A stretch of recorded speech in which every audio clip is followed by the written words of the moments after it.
And the road to the Super Bowl continues into Week 5 with what could potentially be a game with big ramifications down the line as the 2-2 Chiefs take on the 3-1 Jaguars in Jacksonville. Opening drive, 3rd and 6, Mahomes fires and finds Albert Wilson for a gain of 17 and a first down. However, later in the drive, Mahomes with the play fake before being engulfed by Myles Jack in the Jacksonville 5, loses the ball but is able to get it back, but the Chiefs drive would stall there. Blake Bortles leading the Jags, quietly having a good season so far, 993 yards, 8 touchdowns to 3 interceptions coming in, and he would lead a methodical first drive against the Chiefs. 3rd and 8, Bortles finds Leonard Fournette, who pushes his way forward just past the first down marker. 2 plays later, 3rd down again, and Bortles this time will roll out to his right and keep it, picking up 10 yards and another first down for the Jaguars. 3rd and 7 this time, Bortles and the Jags will again convert as he finds tight end Trey Burton on the crosser for a gain of 13 yards, moving the Jags across midfield. Then it's Bortles to Fournette again, this time picking up 12 yards and their 4th first down of the drive.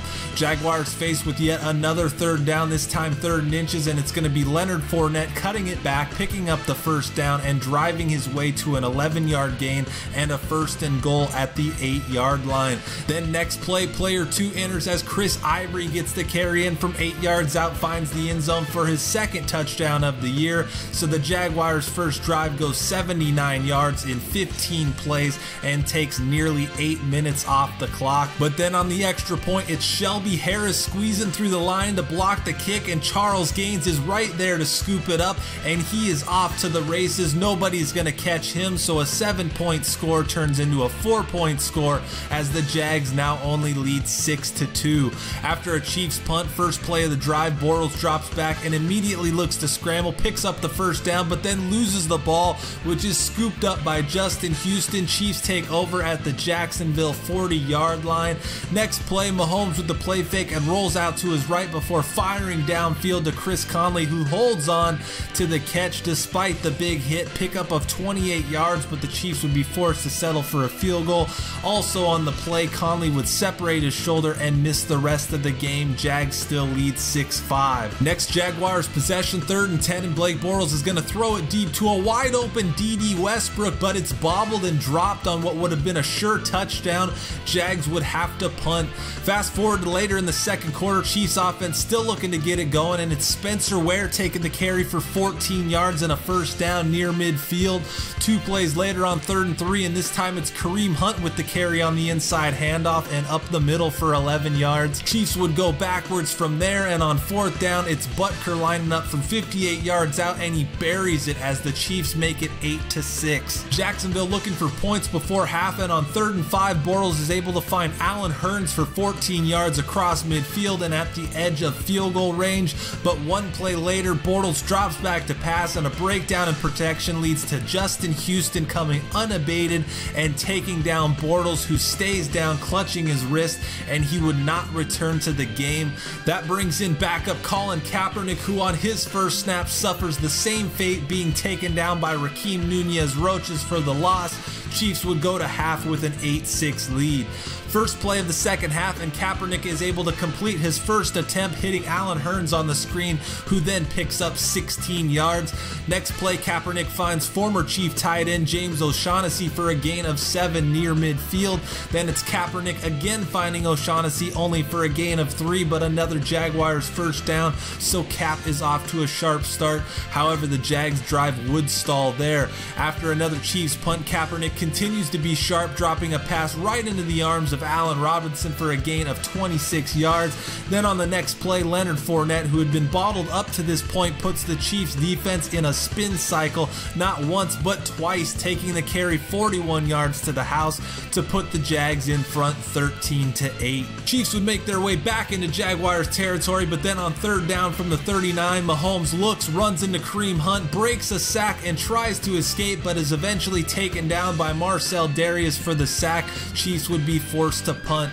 Then after the punt, Jags go right back to the hot hand. Leonard Fournette picking up 17 yards right up the middle on the run, taking him over 100 yards on the day.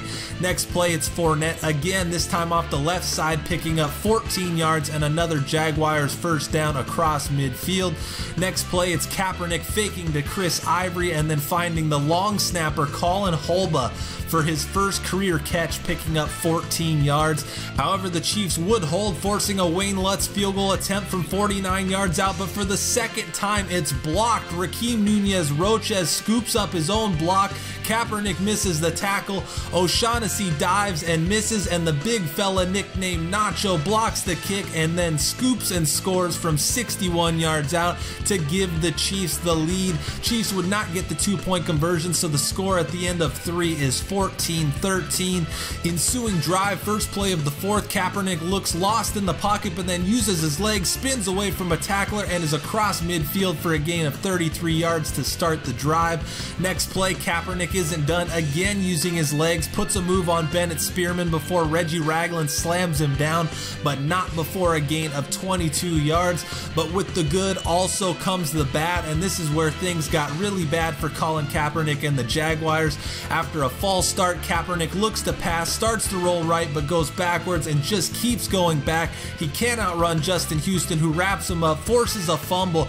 Luckily, Jeremy Parnell is there to pick it up, but Jacksonville loses 26 yards on the play. Then on 3rd and 38, Kaepernick again using his legs scrambles and probably could have just gone out of bounds, giving the Jags a decision on a long field goal, but he turns it upfield, is hit by Reggie Ragland and Ron Parker, losing the ball again. Terrence Mitchell picks it up, and for the second time in a 4-minute span, the Jaguars give away points as Mitchell is going to take this one back 61 yards for another touchdown and a huge momentum swing as the Chiefs take a 21-13 lead.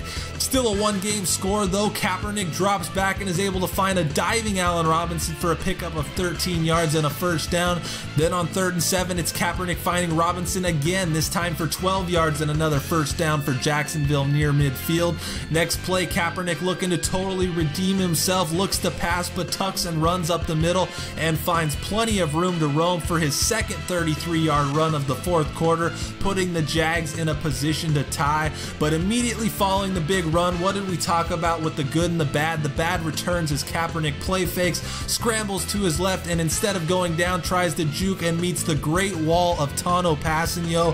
Kaepernick fumbles for a third time in the fourth quarter. Chiefs recover, taking over with 5:40 to go and a 21-13 lead. The Jaguars defense would hold strong, forcing a 3rd and 13, but then at the worst possible time, a complete breakdown in coverage leaves Tyreek Hill wide open, and Mahomes almost overthrows him, but as he's done all year long, Tyreek Hill pulls in the diving catch for a gain of 63 yards, completely flipping field position.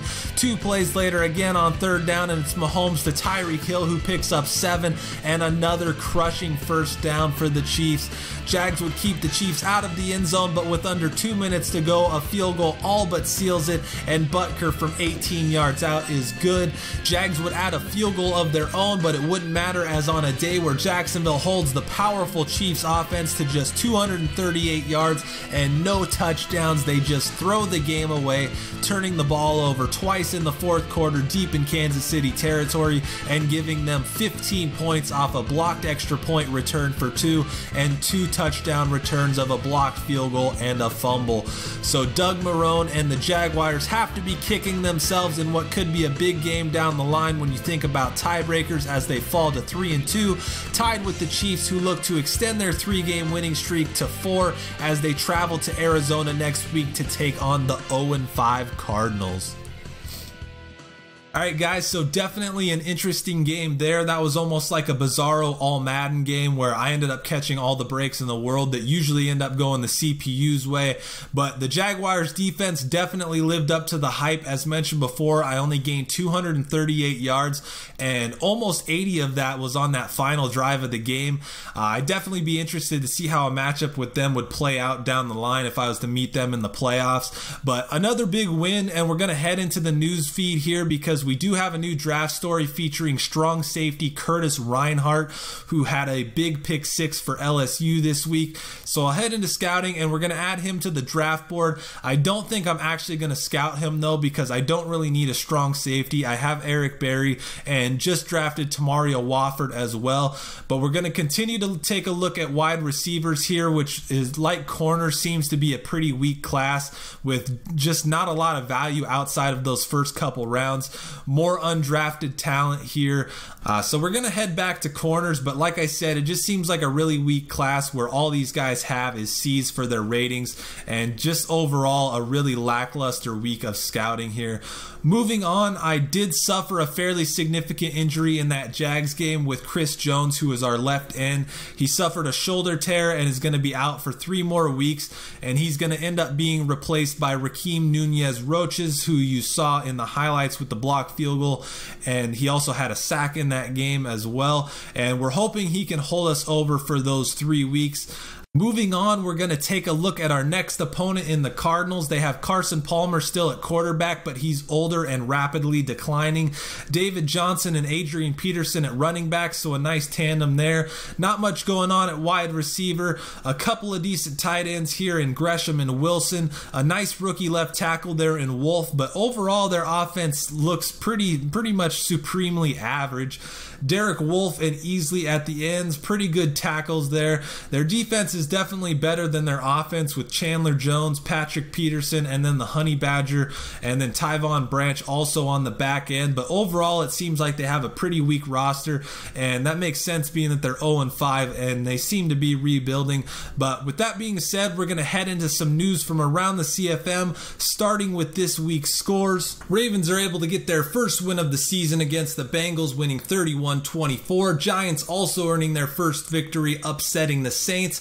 Cowboys beat the Bucks and Bears over the Dolphins. Jets win in overtime to drop the Lions. Colts and Redskins both earned big road victories over the 3-0-1 Bills and 3-1 Panthers. Eagles hammer the Titans. Broncos win a big AFC West game to send the Raiders to 1-4. Rams beat the Cardinals and Seahawks demolish the Niners in a pair of NFC West games. Chargers stay undefeated with a 25-22 win over the Steelers, and the Vikings make a statement after beating Tom Brady and the Patriots 35-3 last week. They beat Aaron Rodgers and the Packers 41-7 on Monday night. Falcons, Browns, Texans, and Patriots were all off this week. So as we take a look at the standings through 5 weeks, the Bills still lead the AFC East despite the loss. The Browns take over control of first in the North by simply not playing. The Colts and Texans are tied atop the South at 3-1. Chargers remain atop the West with the Chiefs still trying to close in at 3-2. To the NFC side, the Eagles and Cowboys are tied at the top, both at 3-2.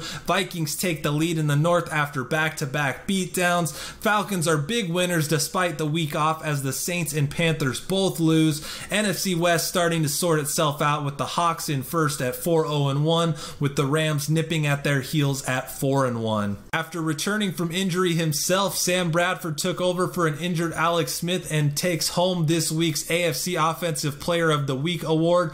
Bradford threw for 367 yards and 4 touchdowns as the Jets won in overtime over the Lions. The former #1 overall pick currently sits at an 80 overall. To the defensive side, Steeler linebacker Vince Williams takes home the award this week for his 14 tackle, 1 sack, 1 interception performance against the Chargers. Despite the big game, it wasn't enough as his Steelers came up short, losing 25-22 in Los Angeles. To the NFC side, former Vikings quarterbacks sweep the offensive awards this week as Teddy Bridgewater of the Giants is this week's winner. Bridgewater engineered an upset of the Saints by throwing for 220 yards and 2 touchdowns through the air while adding another on the ground to lead the Giants to their first win of the 2018 season. Defensively, it was Rams corner nickel Roby Coleman taking home the award. Roby Coleman had a whopping 11 tackles from the cornerback position and also added an interception which was returned for 31 yards to help lead the Rams past the division rival Cardinals and to a 4-1 record. Moving on to league leaders, Patrick Mahomes only threw for 186 157 yards, allowing Carson Wentz to move within 6 yards of the league lead. Rookie Max Enderle enters the fold in the number 3 spot with Matthew Stafford and Andy Dalton close behind. The top 5 for passing touchdowns have now all entered the double digits, with Matt Ryan still leading the way with 12, while Aaron Rodgers, Cam Newton, Jared Goff, and Jameis Winston are all tied for second with 10. Another game, another week of being the league's leading rusher for Todd Gurley, who nearly has a 100-yard lead on Ezekiel Elliott in second place. Jordan Howard, Dalvin Cook, and Le'Veon Bell also all in the mix as well.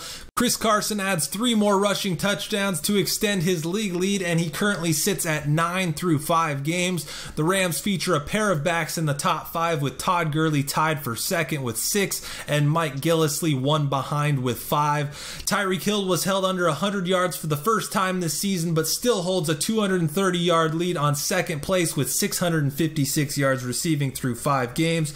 A pair of Bengals entered the top 5 in both Tyler Eifert and Eli Rogers. Devontae Adams and Adam Thielen both remain in the top 5 as well. Josh Gordon caught 2 of Sam Bradford's 4 touchdown passes this week against the Lions to give him 7 on the year. Allen Robinson and Jimmy Graham are tied for second with 5, and Mike Evans and Julio Jones among many tied with 4. To the defensive side, Justin Houston added 2 more sacks against Jacksonville and notched his second injured quarterback of the season.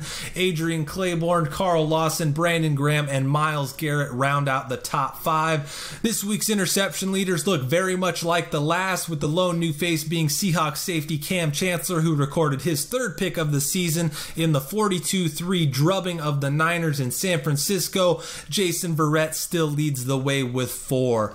As we move on to the schedule for Week 6, things kick off with an NFC North matchup between the Bears and Lions, while on Sunday, big divisional matchups in the early window with the Steelers, Bengals, Bucks, Saints, and Bills, Dolphins. Falcons look to stay undefeated as they travel to Baltimore. Late games include a rematch of Super Bowl 48 between the Seahawks and Broncos. We travel to Arizona to take on the 0-5 Cardinals. Cowboys face the Colts, and the Raiders look to find some way back into the AFC West hunt against the 4-0 Chargers. On Sunday night, the Eagles host the Vikings, who look to take down their 3rd top quarterback in as many weeks. And then capping off the week is an AFC South battle between the Jags and Texans.